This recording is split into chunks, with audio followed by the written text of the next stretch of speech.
मुलुख महाराष्ट्र या बुलेटिनची सुरुवात आपण करणार आहोत शिवसेनेतल्या मोठ्या राजकीय बातमीनं। एकनाथ शिंदेंनी बंड केल्यानंतर शिवसेनेमध्ये एकच भूकंप झाला आणि त्या भूकंपानंतर धक्क्यांची मालिका ही शिवसेनेतली काही केल्या थांबायचं नाव घेत नाहीये। शिवसेनेच्या 40 आमदारांनी बंडाचं निशाण फडकावल्यानंतर आता आणखी 12 खासदार जे आहेत आता ते सुद्धा शिंदे गटाला सामील होणार असल्याची माहिती मिळते। दुसऱ्या बाजूला राष्ट्रीय कार्यकारिणी जी आहे ती कार्यकारिणी सुद्धा बरखास्त करण्यात आलेली आहे। शिवसेनेचे 40 आमदार शिंदे गटात गेल्यानंतर शिवसेनेचे 12 खासदार शिंदे गटासोबत जाणार असल्याची माहिती सूत्रांकडून मिळते। दुसरीकडे एकनाथ शिंदे गटाने आपली कार्यकारिणी जाहीर केली आहे। शिवसेनेची जुनी कार्यकारिणी रद्द करण्यात आल्याचा दावा सुद्धा शिंदे गटाकडून करण्यात आला। विशेष म्हणजे या शिवसेनेच्या मुख्य नेतेपदी एकनाथ शिंदेंची नियुक्ती करण्यात आली आहे। शिवसेनेचे कोकणातील नेते आणि माजी विरोधी पक्षनेते रामदास कदम यांनी शिवसेनेला जय महाराष्ट्र केलाय।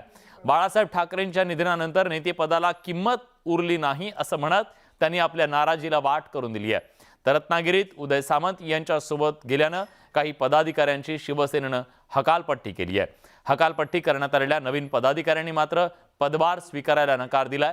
तर रत्नागिरी तालुका युवा संघटक वैभव पाटील यांनी नियुक्तीनंतर काही तासात आपल्या पदाचा राजीनामा दिलाय। एकूणच सर्व घडामोडींमुळे उद्धव ठाकरेंना मोठा धक्का बसलाय।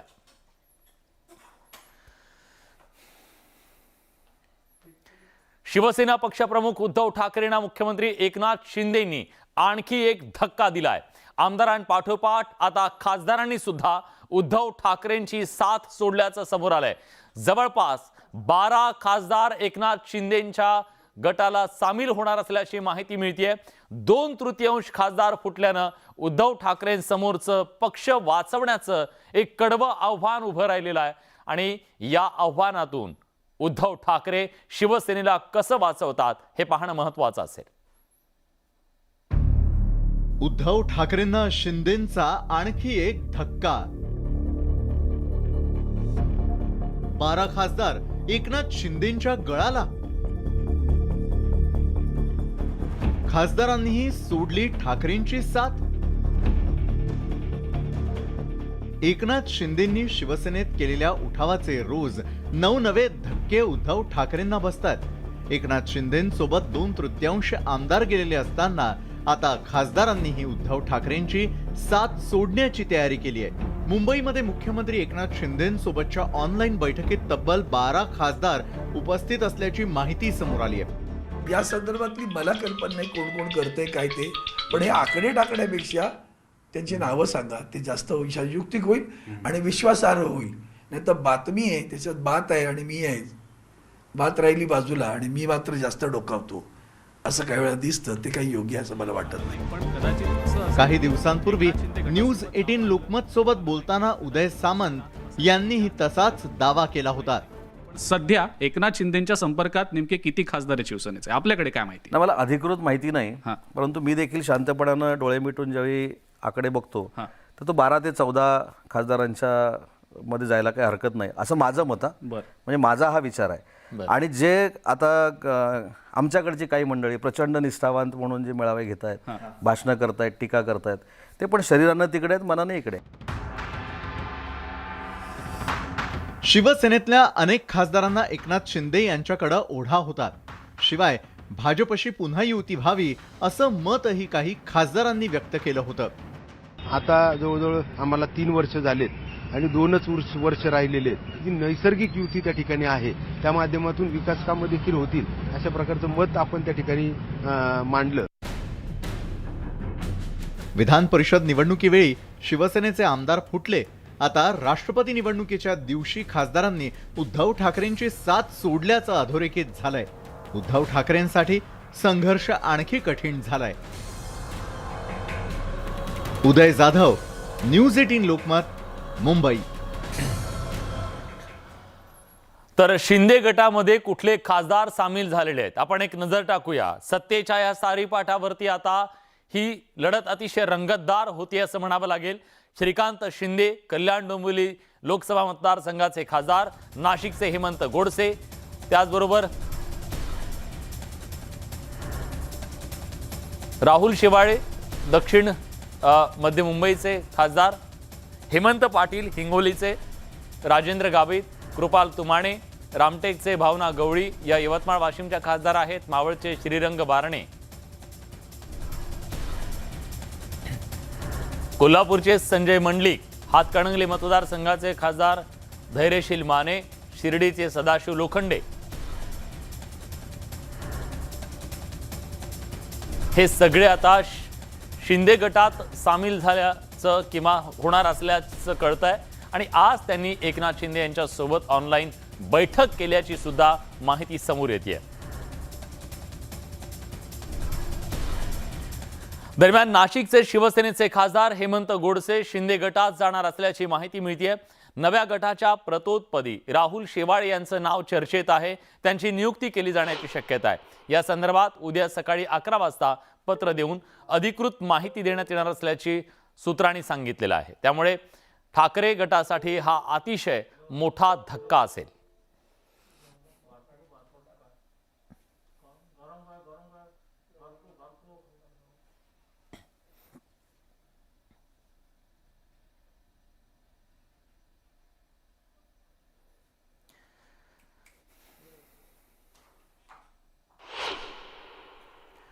मुख्यमंत्री एकनाथ शिंदेंनी उद्धव ठाकरेंना मोठा धक्का दिला। एकनाथ शिंदे शिवसेनेच्या मुख्य नेतेपदी विराजमान झालेत।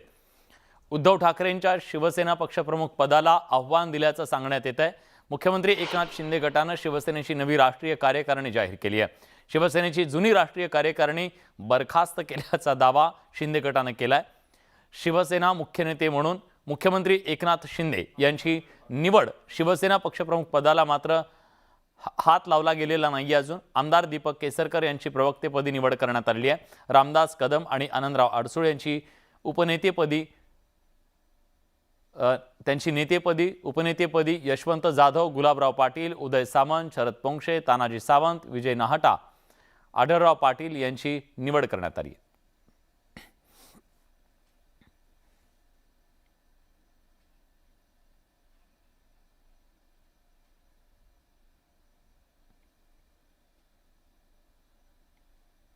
एक गोष्ट अशी आहे की मी मीटिंगला जाण्यापूर्वी सुद्धा आपल्याला सांगितलेलं होतं की आमच्या रोज मीटिंग होतात, कारण आमच्याकडे लोकशाहीची प्रक्रिया आहे। त्याच्यामुळे शिंदेसाहेब आमच्याशी नेहमी चर्चा करत असतात, तशीच चर्चा आज सुद्धा झाली आणि त्याच्यामुळे अशा ज्या काही बातम्या येतात त्याच्यामध्ये फारसं तथ्य काही नाही। कारण मी अधिकृत तुम्हाला सांगतो की आमच्या नेहमी मीटिंग होत असतात आणि ह्या मीटिंग पक्षाच्या मीटिंग असतात। त्याच्यामुळे त्याच्यामधल्या ज्या गोष्टी आहेत तिथं कोणाला यायला अलाउड नसतं आणि काय घडलं हे सांगायला अलाउड नसतं। आमची चर्चा होते ही पक्ष बांधणीच्या संदर्भात चर्चा नेहमी चालू असते। महाराष्ट्रामध्ये वेगवेगळी कुठली विकास कामं करायची ह्याच्या संदर्भात चर्चा चालू होते, तशीच चर्चा आज सुद्धा झाली। एकनाथ शिंदेंनी शिवसेनेची राष्ट्रीय कार्यकारिणी बरखास्त केली असली तरी शिवसेना ची ही कार्यकारिणी बरखास्त करण्याचा त्यांना अधिकार आहे का असा प्रश्न या निमित्तानं निर्माण झालेला आहे। न्यूज 18 लोकमतचे काही सवाल आहेत, आपण हे सवाल काय आहेत जाणून घेऊयात। राष्ट्रीय कार्यकारिणी बरखास्त करण्याचा अधिकार एकनाथ शिंदेंना आहे का? शिवसेना मुख्य नेतेपद पक्षाच्या घटनेनुसार आहे का? नवीन कार्यकारिणी जाहीर करण्याचा एकनाथ शिंदेंना अधिकार आहे का? शिवसेनेच्या घटनेत कोणत्या तरतुदी आहेत? असे सवाल या निमित्तानं उपस्थित झाले।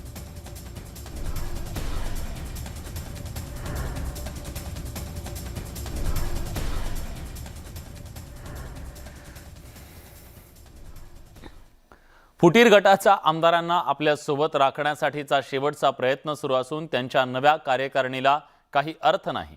आधी विधिमंडळात कॉमेडी एक्सप्रेस सीझन 1 झाला, आता त्याचा दुसरा भाग सुरू असल्याचं खासदार संजय राऊत यांनी म्हटलंय। देशातील न्याय व्यवस्थेवर आमचा विश्वास असून सर्वोच्च न्यायालयात फक्त न्यायच होईल असं ते म्हणाले। फुटीर आमदारांनी त्यांचा मालक बदलला, आता शिवसेनेचं पाऊल त्यांच्या छाताडावर असेल असंही ते म्हणाले।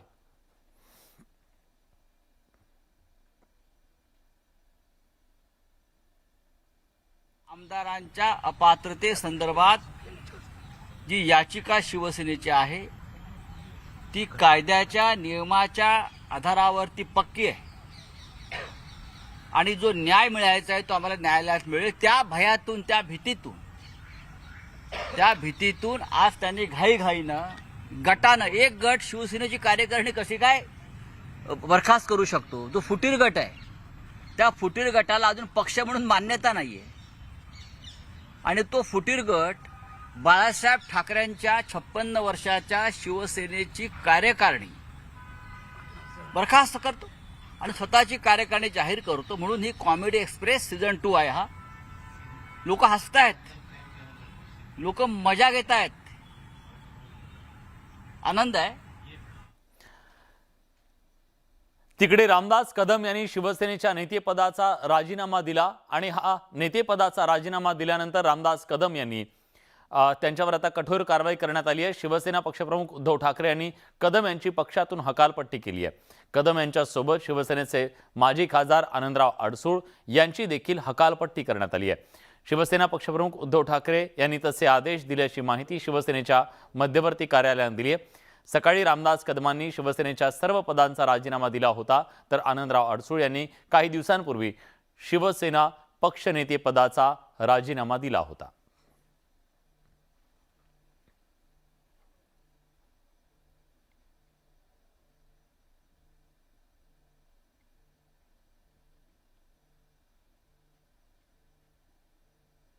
बरं झालं, परस्पर इडापिडा टळलेली आहे.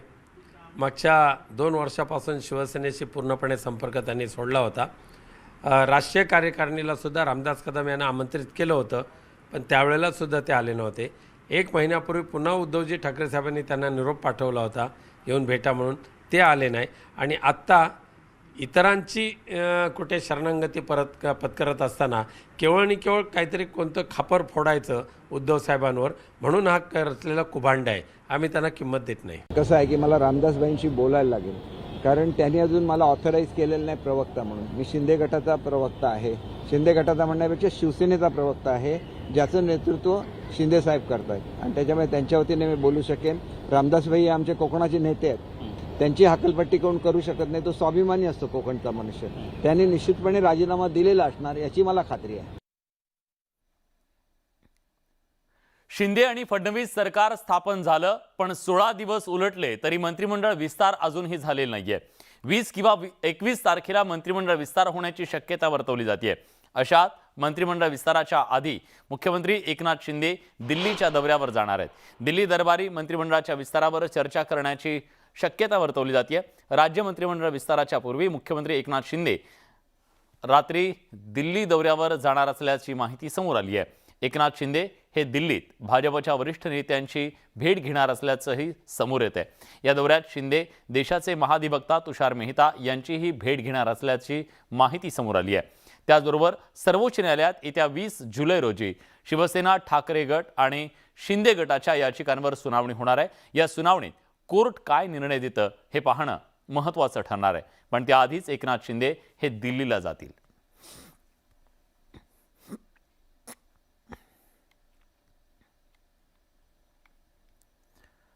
विधान परिषद आणि राज्यसभेच्या निवडणुकीत काँग्रेस आणि शिवसेनेची मतं फुटली. राष्ट्रपती पदाच्या मतदानावेळी त्याची पुनरावृत्ती होणार असल्याचा दावा भाजपकडून करण्यात आला होता, तर काँग्रेसनं भाजपचा दावा फेटाळून लावलाय. राष्ट्रपती पदाच्या निवडणुकीच्या निमित्तानं सत्ताधारी आणि विरोधकांकडून दावे प्रतिदावे करण्यात आले, पण मतमोजणीच्या नंतर या दाव्यातील तथ्य समोर येणार आहे. पाहूया याविषयीचा खास रिपोर्ट.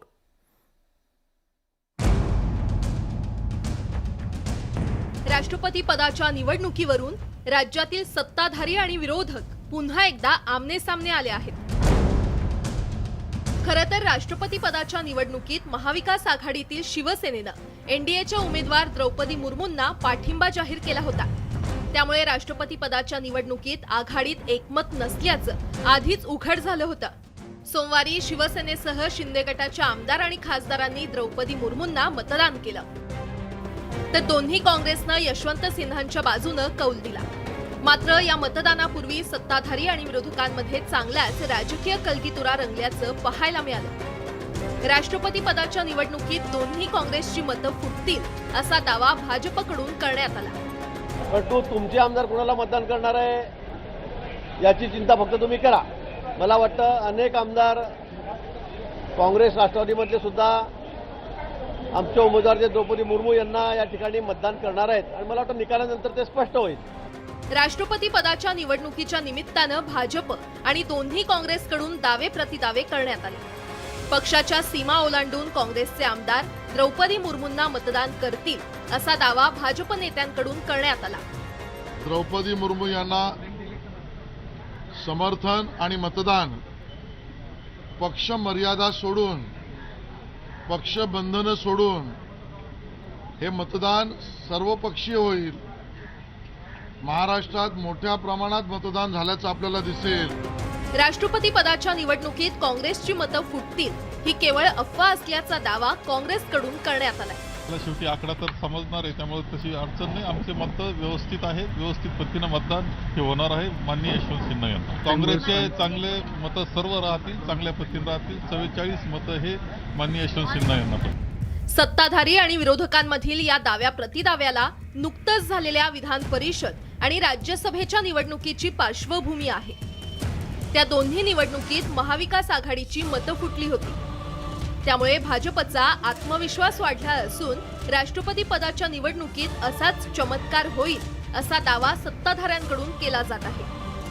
मात्र मतमोजणीनंतरच दाव्यातील सत्य समोर येणार आहे. Bureau report, news 18 Lokmat. महाराष्ट्राच्या राजकारणात गेल्या काही दिवसात नेमकं काय घडतंय हे न्यूज चॅनलच्या माध्यमातून आम्ही तुमच्यापर्यंत पोहोचवतोय, महाराष्ट्रापर्यंत पोहोचवतोय. या सगळ्या राजकीय घडामोडींचा परिणाम चिमुरड्यांवर सुद्धा आता दिसू लागलेला आहे.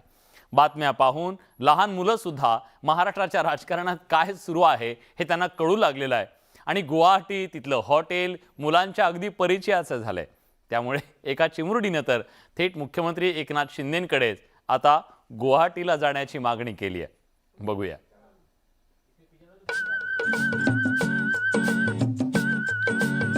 मामाच्या गावाऐवजी गुवाहाटीतलं हॉटेल, तिथली झाडी पाहण्याची इच्छा मुलांना होऊ लागली आहे. शिंदे गटातले आमदार गुवाहाटीत वास्तव्यास होते. न्यूज चॅनेलवरील बातम्यांवरून मुलांना सर्व काही कळत होतं. त्यामुळे आता मुलांनी थेट गुवाहाटीलाच जाण्याचा हट्ट धरलाय आणि तोही थेट मुख्यमंत्र्यांकडे. शेवटी ना तुमच्याकडून एक प्रॉमिस हवं होतं. येणाऱ्या दिवाळीच्या सुट्टीत तुम्ही मला गुवाहाटीला फिरायला घेऊन. अन्नदाची मागणी ऐकून कामाख्या देवीचं दर्शन करायचं ना असा प्रश्न मुख्यमंत्र्यांनी विचारला. कामाख्या मंदिर देवीचं दर्शन करायचं ना. पण ही चिमुरडी एवढ्यावरच थांबली नाही. तिला मोठं झाल्यावर काय व्हायचंय, कोणते नेते आवडतात हे सुद्धा तिनं एकनाथ शिंदेंना सांगितलं. मला पण मी पण मोठं झाल्यावर मदत केली तर मला पण मुख्यमंत्री बनता येईल. सांगू का, पूर्वी ना मला फक्त मोदीजी आवडायचे, पण आता धर्मवीर बघितल्यापासून तुम्ही पण आवडते. गुवाहाटीतल्या निसर्गाचं वर्णन आमदार शहाजी बापू पाटील यांनी त्यांच्या खास शैलीत केलं होतं. काय झाडे, काय डोंगर, काय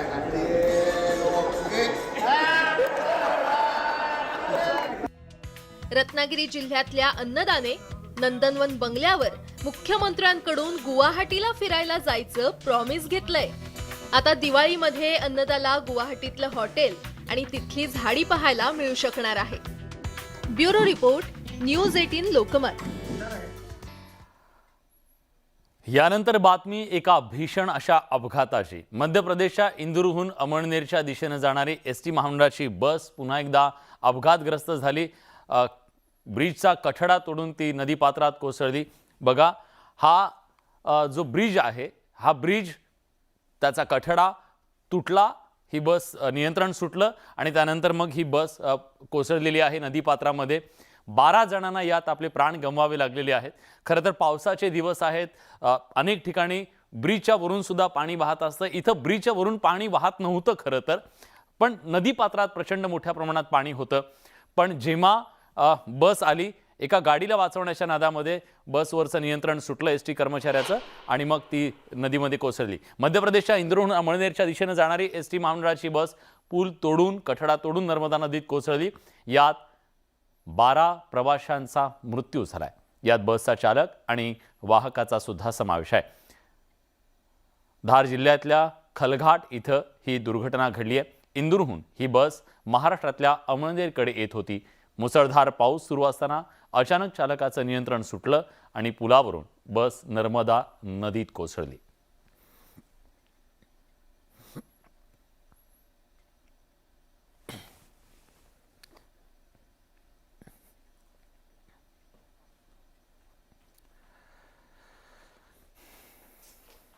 मध्य प्रदेशातील एसटी बस दुर्घटनेमध्ये अमळनेर तालुक्यातल्या 5 जणांचा मृत्यू झालाय. या दुर्घटनेत अमळनेर तालुक्यातील पिळोदा इथं निंबाजी पवार यांचाही मृत्यू झालाय. या दुर्घटनेमध्ये गावावर शोककळा पसरली आहे. निंबाजी पवार मध्य प्रदेशात इंदूर इथं त्यांच्या मुलाला भेटायला गेले होते. मुलाची भेट घेतली आणि ते सोमवारी गावी परतत होते. त्यावेळी ही दुर्घटना घडली. निंबाजी पवार यांच्या नातेवाईकांसोबत संवाद साधला आमचे प्रतिनिधी नितीन नांदुरकर यांनी.